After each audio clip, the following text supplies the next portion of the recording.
Dans l'incarnation, Christ se présente comme l'homme parfait selon la pensée de Dieu, celui qui correspond à tout point à ce que Dieu désire. Il déclare « Je suis la vérité » Jean 14,6. Le travail de l'Esprit consiste à nous conformer au modèle. Et alors que la vie de l'Esprit accomplit cette œuvre de conformité, Christ, la vérité de Dieu, est reproduite en nous. Nous ne serons jamais une vérité en nous-mêmes. L'homme naturel a été jugé sur la croix et crucifié. Ce n'est pas cet homme-là qui devient une vérité, non, c'est Christ en nous. Et par un travail intérieur, le Saint-Esprit reproduit les traits de ce que Christ est moralement et mentalement. Nous avons découvert que nous ne sommes pas du tout ce qu'il est. Sa vie est une chose, la nôtre en est une autre. Ce n'est que par notre union avec lui, en étant un avec lui dans ce qu'il y a de plus profond dans tout notre être, en laissant l'Esprit réaliser son œuvre, que cette conformité s'accomplit. La croix agissant par l'Esprit avec notre plein consentement brise l'homme naturel dans les parties les plus secrètes de l'être. La vie divine doit pénétrer l'homme intérieur, le gagnant et le remplissant afin que Christ soit le centre et au centre de tout notre être. Alors les traits de l'homme céleste sont façonnés par cette vie. Durant toute la durée de notre vie, nous aurons découvert combien Christ est la vérité, le voir toujours plus pour être davantage saisi par lui. La reconstitution interne de l'homme en raison de la chute est une œuvre immense. L'homme n'est que ruine. Qu'il soit cultivé, intelligent, ignorant ou inculte, aux yeux de Dieu, il est ruiné. L'œuvre de Dieu est la même.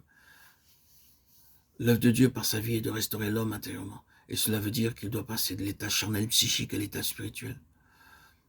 Nous n'ajouterons rien à ce sujet, nous en avons dit quelque peu dans les audios précédents.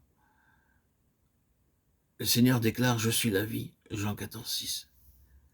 Et cela signifie que Christ est le seul qui possède la vie en lui-même. En Christ est la vérité en raison de ce qu'il possède, la vraie vie. Tout ce que nous devons devenir par l'œuvre de l'Esprit est possible par sa vie. La vie de Christ renferme tout ce qu'il est en lui-même, dans son essence même.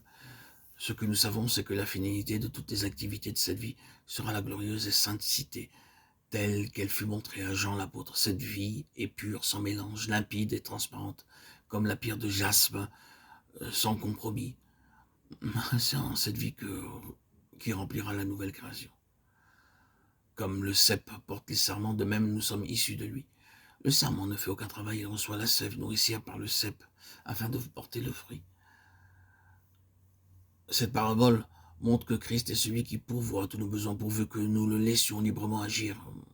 Il nous déclare « Je suis le cep » Jean 15,5.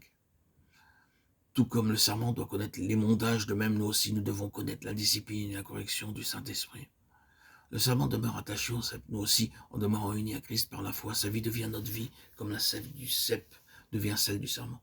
C'est uniquement sa vie qui produit le fruit. Et il nous confère l'honneur de le porter aussi en tant que serment. Dieu doit voir en nous le fruit de sa propre vie en Christ. L'amour, la joie, la paix, la patience, la bonté, la bienveillance, la foi, la douceur, la maîtrise de soi. Or, ces 8 déclarations qui